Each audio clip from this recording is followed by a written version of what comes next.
They say Singapore is one of the most expensive cities in the world to live in. Is that true? They also say Singapore properties are one of the most priciest in the world. Is that also true?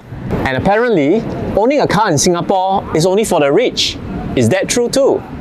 So is living in Singapore expensive? Look at where I am now. I'm surrounded by luxury brands. What do you think? So today, as a Singaporean who lived here for more than 40 years, I'm going to break down for you the cost of living in Singapore, and you'll be the judge of whether Singapore is expensive or not. Hi everyone, we are Fran and John from the corporate breakout couple. We retired young at the age of 40 years old in Singapore. If you've been following us for a while, you might have seen our videos for the cost of living in Penang, for part 1 where we broke down all your basic needs, and part 2 where we talk about all your wants. Here are the links for the videos down below. In today's video, if you haven't already guessed, we are breaking down the cost of basic needs in Singapore. Just like our previous video, we are providing you two personas with two varying budgets in this video. But before that, it will be great if you can like our video and subscribe to our YouTube channel so that you can help us create more videos like this for you. Just like the rest of the world, Singapore is also affected by the high inflation caused since COVID. The daily staples which Singaporeans consume, items like your food, like your public transport, your public housing, they are not spared from rising costs either. As you can see, data from SingStat, which is the Singapore government website, it shows you that inflation has gone up year on year, especially since COVID, in 2022. As you can see, the CPI, which is the Consumer Price Index, which measures your basket of goods and services, especially around food, transport, housing, and etc., it has all gone up. So, let's now go into the basic needs in 5 categories, which is your food, your groceries, your transport, accommodation, and healthcare. So, are you ready? All prices will be quoted in Sing dollars. Let's go in! Let's talk about my favorite category, food. So what does a typical Singaporean eat? Well, there's a lot of choices for them, ranging from your hawker centers, your air-conditioned food courts, you've got your mid-tier restaurants, we also have the Heartland Mall restaurant food, we've got your bubble teas, you've got your kopi and kaya toast shops, some of them are multiple chained outlets, and you've got your Old Chunky, the curry puffs are really, really good, and you've got many more as well. So for this category, we did all the hard work. We scoured half of Singapore to find you the prices of all these foods. Hawker centre food is a basic staple for your average Singaporean. I used to work at Raffles Place, and this was one of my favorite chicken rice shops. A plate of chicken rice cost 4 Sing dollars. At a typical hawker centre, you've got many options to choose from. Here's an example of a different hawker centre in a different neighbourhood. Let's take a look at their prices. Bak chor mee was one of my first dishes that I ate when I first came to Singapore 12 years ago. I love it. A typical bowl will cost you around 5 Sing dollars. This is a plate of black carrot cake. There's also a white version. A plate typically costs you around 350 to 450 Sing dollars. A cup of soya bean drink will cost you 150 per cup. A plate of wonton mee, which comes with noodles and char siu and vegetables, typically averages around $4 a plate. A typical kaya toast set with coffee averages around $3.20 per set. You can get a range of cold drinks at a hawker centre ranging from $1.50 to $2 per drink. We're now at the Malay Warung, and a mee rebus costs around 4 Sing dollars, and a ayam penyet, which is smashed chicken, is at $6.50. This is a typical mixed rice stall with various dishes. Depending on the dishes that you take, it can range around $4 to $5. Here's an example of a bigger hawker centre located in the heartlands. Let's go find out what the prices are. This Malay stall offers more dishes such as mee goreng and nasi goreng and some soup dishes, and each dish ranges around 4 to 6 Singapore dollars. This is a Malay nasi lemak stall, and depending on your selection, the price range between 4 to 5 Singapore dollars. This is a stall that sells Peranakan cuisine, and a set meal will set you back around $5.50. This stall sells ban mian and sliced fish soup, and the price ranges from $4 to $5.50. Whenever you're in Singapore, you must have the Hainanese chicken rice. A typical plate of Hainanese chicken rice costs roughly about 4 Sing dollars. But because mine has added chicken breast meat with a drumstick chicken and a chicken gizzard, this costs 7 Sing dollars. This my lunch is my ayam bakar set, and the whole thing costs $6.80. While hawker centers are very popular in Singapore, do you know what else is popular for food? Food courts. So the difference between food courts and hawker centers are they are typically located in a mall and air-conditioned. Their prices are typically 10 to 20% more expensive than your hawker centers. You will find similar foods in the food court. However, this plate of chicken rice will cost you either $5.20 to $5.80 per plate. This ayam penyet set will set you back $7.50. A bowl of sliced fish soup with either rice or noodles starts from $6.20. This is a stall that sells salt-baked chicken with rice, and a set will be at $7.40. So we are in a nice air-conditioned food court, and this chicken rice set is only 5 Sing dollars. So in this same food court, this Sabah fish set is 7.20 Sing dollars. So this is a clay pot chicken with rice at $7.50, and a can of Coke Zero is at $1.80. Besides hawker centers and air-conditioned food courts, Singaporeans also love to dine in open-air kopitiams or open-air coffee shops like this.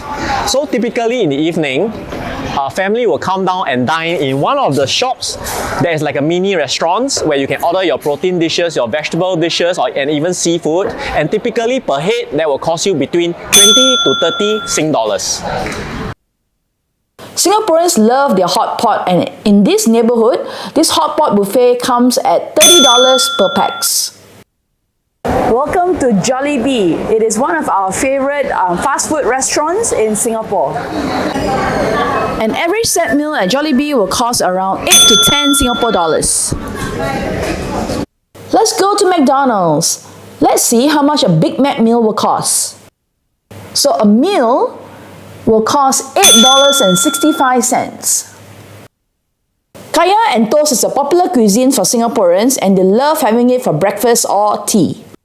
Toast Box is a popular chain that sells, well, you guessed it, toast, and a typical set is around $6. Ya Kun Kaya Toast is another popular chain that sells toast as well, and they are priced pretty similarly to Toast Box. Their drinks are around 2 to 4 Sing dollars. Din Tai Fung is a very popular Chinese restaurant that comes from Taiwan that serves excellent Chinese cuisine. Their offerings ranges from noodles to different types of vegetables, fried rice, and most importantly, what they are known for, their steamed dumplings, their xiao long bao. This is Ichiban Boshi, a Japanese chain of restaurants that in Singapore, an average tiered restaurant. So they sell sushi, they sell different bento sets, and they have different price ranges. Typically, their lunch set will cost between 20 to 30 Sing dollars with all inclusive. The coffee culture is very strong in Singapore. Coffee Bean is one of the popular chains here as well. Let's find out the prices. The price of a cafe latte will cost you 7 Sing dollars for a regular one. And what's the cost of Starbucks coffee in Singapore? One cafe latte that's grande will cost you 8 Sing dollars. Besides coffee, bubble tea is also a daily necessity for your average Singaporeans. So Gong Cha is one of the popular bubble tea chains in Singapore. A regular pearl milk tea will cost you 4 Sing dollars. Koi Cafe is another popular bubble tea chain in Singapore, and they have a huge range of teas. Their popular pearl milk tea medium will cost you $3.50. Breadtalk is a very popular chain in Singapore, and Singaporeans love to buy them for breakfast and snacks. One popular item is their pork floss bun at $2.30. People also love their coffee O at $2.10 and their curry chicken at $2.30. And a personal favorite is the otak bun at $2.10. Swee Heng is a very popular bakery, especially in the neighborhoods, and they have multiple outlets everywhere. They sell different types of breads, cakes, pastries, and their buns are really quite delicious. So the price range is around $1.90 to around $4 to $5 for the cakes. So it really depends on what you're buying, but it's a really affordable bakery for all Singaporeans. Old Chang Kee is one of the favorite snacks of Singaporeans. They are known for their curry puffs, which is super delicious. Thank you, Pa. Their hot favorite is their curry O, which costs $1.80. Jollibean is a very popular snack store all over Singapore. They are known for their soya bean milk and their range of peanut cakes. Very delicious.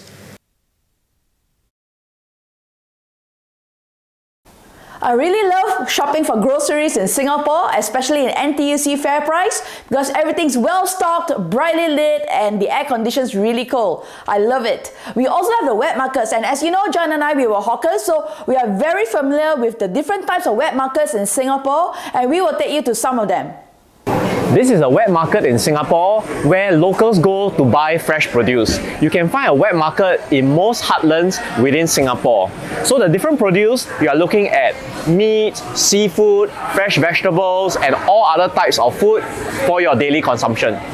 Here you have your range of fresh seafood from your fish, your squid, and your prawns. This is Yong Tau Fu, which is fish meat stuffed in various items such as vegetables and beancurd skin. You can also find fresh cuts of pork in the wet market. Going to the wet market for fresh vegetables was our daily routine when we were hawkers. The wet market has a fabulous array of fresh vegetables that you can find, and they also have very good quality vegetables as well. There are several egg farms in Singapore, and these are locally produced Singaporean eggs. Here's a stall selling spices and dried products. FairPrice is one of the most popular supermarkets that Singaporeans go to buy their groceries. For somebody slightly older like me, remembers it as NTUC. Let's go and find out what the prices are like. A 2-litre cooking oil will cost you $7.60 on offer. A carton of Australian milk, 1 litre, will cost you $3.43 each. A block of butter, 250 grams, will cost you $5.55 on offer. A carton of 10 eggs will cost you $3.10. A loaf of white bread will cost you $2.30. A jar of Skippy's peanut butter, 500 grams, will cost you $6.25. A pack of spaghetti, 500 grams, will cost you $2.30 on offer. A box of cereal, Kellogg's Frosties, 300 grams, will cost you $5.70. BMWs are very popular in Singapore. Singaporeans love to take BMW. Bus, MRT, and walk. The MRT train, the Mass Rapid Transit, is a very popular commute within Singapore. And you know what's fantastic? The aim of the Singapore government is to have an MRT station within walking distance to every Singaporean's household. Taking the clean and spotless MRT trains is part of an average Singaporean's daily commute. If you travel frequently on public transport, whether taking the bus or MRT, you'll most likely invest in a monthly concession card called a Transit Link card, costing 128 Sing dollars per month for unlimited bus and MRT rides. And here we have a private transport option, which is ride-hailing by Grab. It costs between 17 to 18 Sing dollars travelling from east of Singapore to somewhere central. And this particular ride covers a longer distance from the east side of Singapore, Bedok, to Jurong, which is west side. It costs somewhere between 22 to 24 Sing dollars. Let's have a look at some numbers. This transport option covers bus and MRT only. So for a monthly pass, which costs 128 Sing dollars, it covers unlimited bus and MRT rides. The second transport option covers a hybrid of Grab, which is ride-hailing, and a bus MRT ride. So for Grab, the assumption is based on an estimated per ride, which can range between $15 for non-peak to $30 or even higher for peak hours. The average I've taken is $20, multiplied by every alternate day of the month, which is 15 days. That brings you to a total of $300 for the ride-hailing option. Then together with the bus and MRT ride, as you've seen earlier, for the unlimited rides, it will cost $128. Together, it will be $428 per month. Singapore is one of the most expensive cities in the world. One of the contributing factors are the prices of properties. So where do majority of Singaporeans live? They live in public housings like this. So the local Singaporean term for public housing is HDB flats. HDB flat stands for Housing Development Board flats, which are flats owned by the government. So for the majority housing needs of local Singaporeans, these flats are typically leased within 99 years for the average Singaporean. What are the prices like, you may ask? Well, they may range between 200 over thousand to well over $1 million, depending on your size of your HDB flat, the location, and the tenure. In this particular section, I will focus mainly on HDB flats. I'll provide you options for rental and the purchase of HDB flats. I'm also going to include a third option of co-living, which is a very popular choice among Gen Zs and young millennials in Singapore. I won't be covering private properties as I'll leave that for part 2. In the real estate market in Singapore right now, in the year 2023, it is a landlord's market. And what that means is rentals are red hot. They are escalating to crazy levels, as you can see from this Bloomberg article right here. Hence, you may be surprised by some of the rental numbers that I'm going to share with you versus purchasing a HDB flat. For the purpose of this video, we're going to go with the assumption that it's a couple without kids that's going to stay in a 3-room HDB flat, which is a 2-bedroom unit, that's going to be located in a northeastern area of Singapore, which is the Punggol area, and the unit costs somewhere between 400,000 Sing dollars to 500,000 Sing dollars. We are looking now at an example of a HDB flat rental, the full unit. Based on Property Guru, which is a very popular property listing site, we are looking at an area in Punggol, the northeastern side of Singapore, for a 3-room flat, which comprises of 2 bedrooms. So as you can see, rental is red hot now, and the prices ranges between $3,000 to $4,000 for a size which is around 700 plus square feet. As rental units in the markets right now is in limited supply and demand is very heavy, therefore the prices are very high. So for a unit like this, it will cost you $3,500 per month.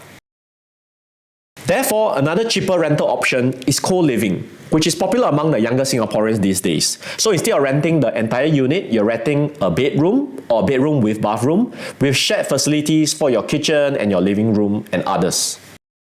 The example I've chosen for you is a private bedroom with your own ensuite bathroom. The cost typically ranges between 2,000 to 3,000 Sing dollars. And here's another website which is based on the same requirements. The cost, as you can probably see, is also around the same, between $2,000 to $3,000. And do note that the difference between a co-living and a rental unit is utilities and internet are paid by the landlord. And the landlord also includes weekly housekeeping services for the tenants. And this is the third accommodation example, which is the purchase of a HDB unit. The location of the HDB flat is in Punggol. The size is a 3-room HDB flat, which has 2 bedrooms. And the tenure for this area typically is quite young, so you're looking at between 5 to 7 years old out of a 99-year-old lease. The price point is between 400,000 to 500,000 for units of this size around this area. And this is the example which will be used for the purpose of calculation later. It's a 3-room flat which is around 732 square feet at 450,000 Sing dollars. In Singapore, when you buy a HDB flat, you can opt to take a HDB loan. The HDB loan has been prevailing at around 2.6% for the last few decades. And 2.6% per annum is a flat rate for the entire loan. So what will your monthly mortgage look like? So assuming you buy a HDB that's resale for 450,000, so taking 85% loan of 382,500 with 2.6% per annum interest of 30 years, your monthly mortgage works out to be 1,531. Let's have a look at some numbers. This is the first accommodation option, which is the full rental of a HDB flat. And here are the assumptions. Based on the Punggol area in the northeast area of Singapore, a 3-room HDB flat which is 2 bedrooms, and we are costing for one half of a couple staying. The monthly rental, as simulated earlier, is around 3,500, working out to be 1,750 Sing dollars for one half of a couple per month. And summing up the total numbers for this HDB flat rental option, so one half of the couple is 1,750 for rental. The water, electricity bills will cost 150, which works out to be 75 Sing dollars per person. For internet, for 1 gigabyte per second kind of speed, you're looking at $50, which is 25 Sing dollars per person. And throwing in the personal handphone bill as well is 40 Sing dollars, and that works out to be 1,890 Sing dollars for one half of a couple per month.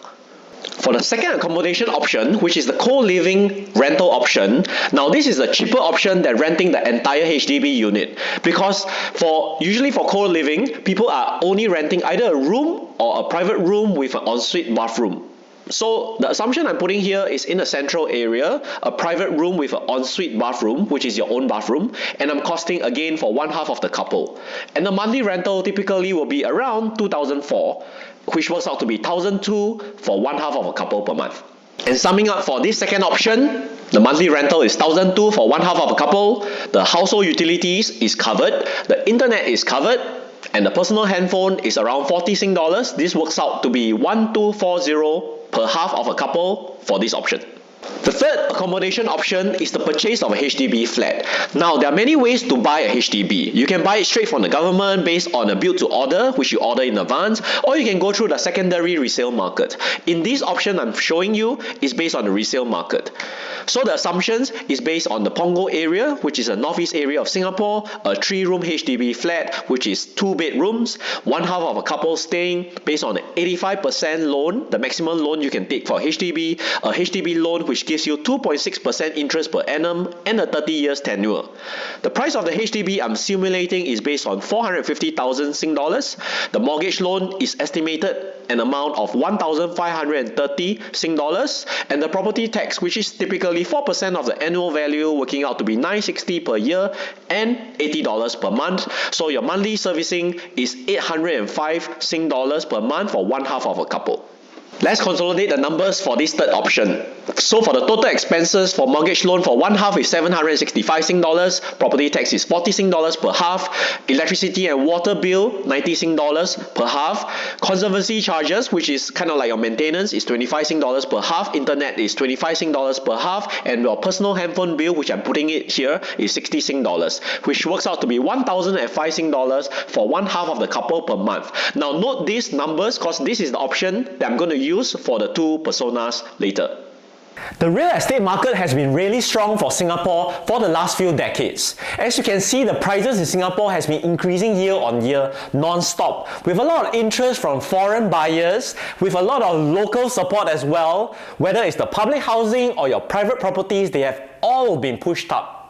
And if you have been following the real estate market in Singapore for the last decade or so, you might have noticed a lot of rich, wealthy investors, foreigners who have come to Singapore to purchase multiple properties. Why? Because Singapore is a safe haven for you to grow and preserve your wealth. That's why we attract so many family offices and investors over here. For Fred and I, as we are property investors, real estate remains as one of our core fundamental form of investments to support our retirement all this while. Over here is a public healthcare facilities called Polyclinic that's located within the neighborhood for your medical needs. These are for non-emergencies. The prices vary between a Singapore citizen, a Singapore permanent resident, and a non-resident. Medical plus consultation, medical meaning your medicine, costs roughly between 20 to 80 Sing dollars. Over here is an example of a family clinic that's located in your local neighborhood. The cost of consultation plus medical for this general practitioner roughly costs between 40 to 80 Sing dollars. So in this budget building segment, I'm going to build for you two personas with two varying budget, which is the budget sensitive person and the average consumer. So the average consumer will have a bigger budget than your budget conscious person. I will provide you as realistic and as accurate representation of an average Singaporean for these two personas, and I'm only covering basic needs. Let's go into the numbers. Under food category, for the budget sensitive person, the assumption of 1 month equals 30 days, 15 days of eating out and 15 days of eating in. So for the eating out days, my assumption is based on eating hawker and fast food.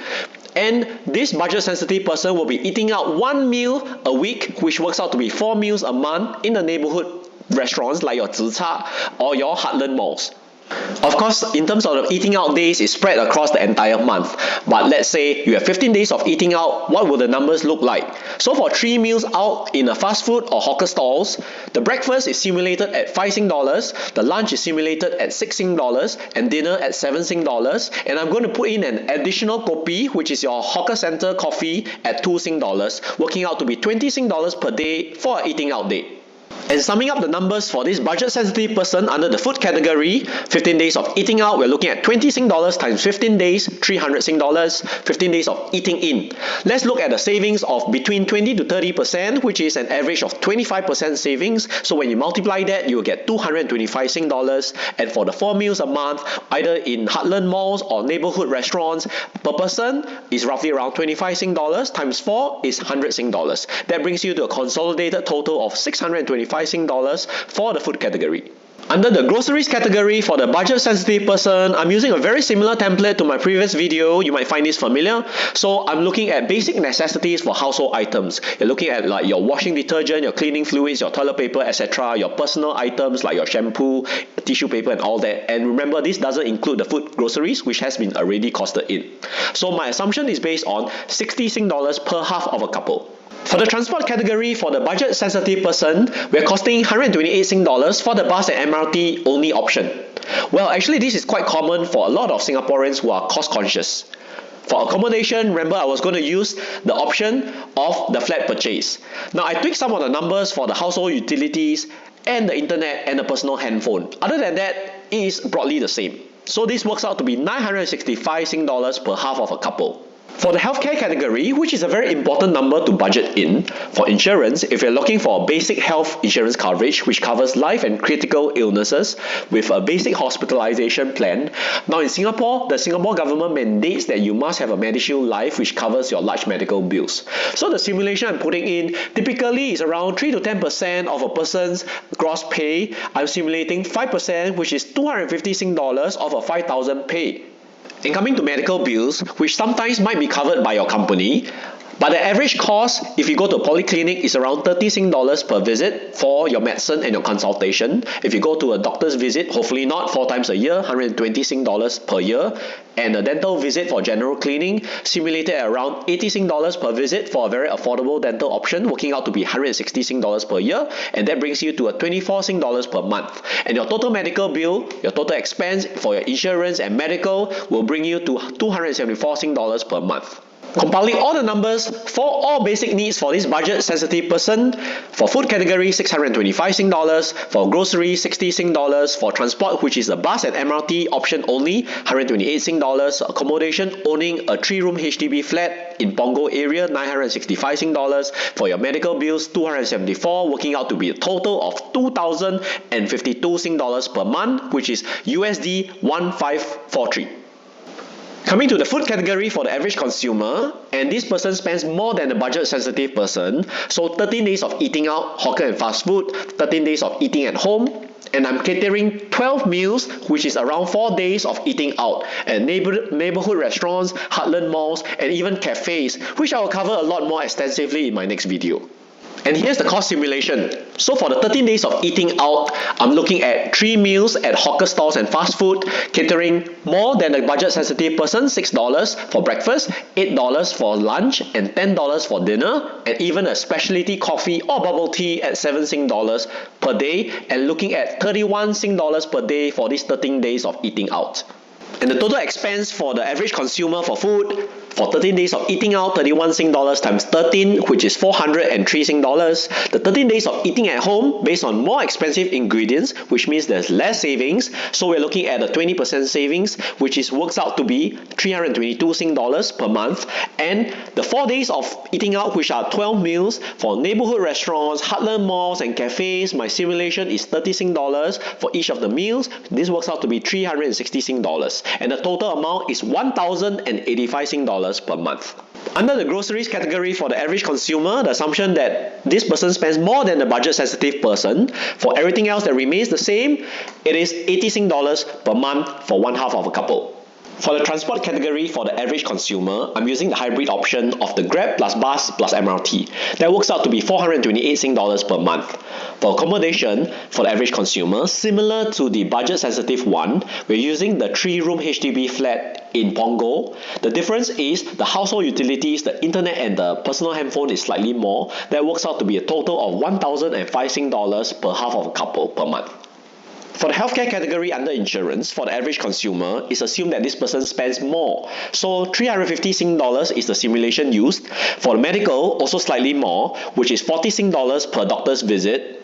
Instead of just a polyclinic, it could also be a private doctor. So that works out to be 160 Sing dollars per year. For dentists as well, it's 100 Sing dollars per trip. So that's 200 Sing dollars per year, which is 360 per year, and that's 30 Sing dollars per month. And the total number for healthcare category, for insurance and medical for the average consumer is 380 Sing dollars per month. Let's sum up all basic needs for the average consumer.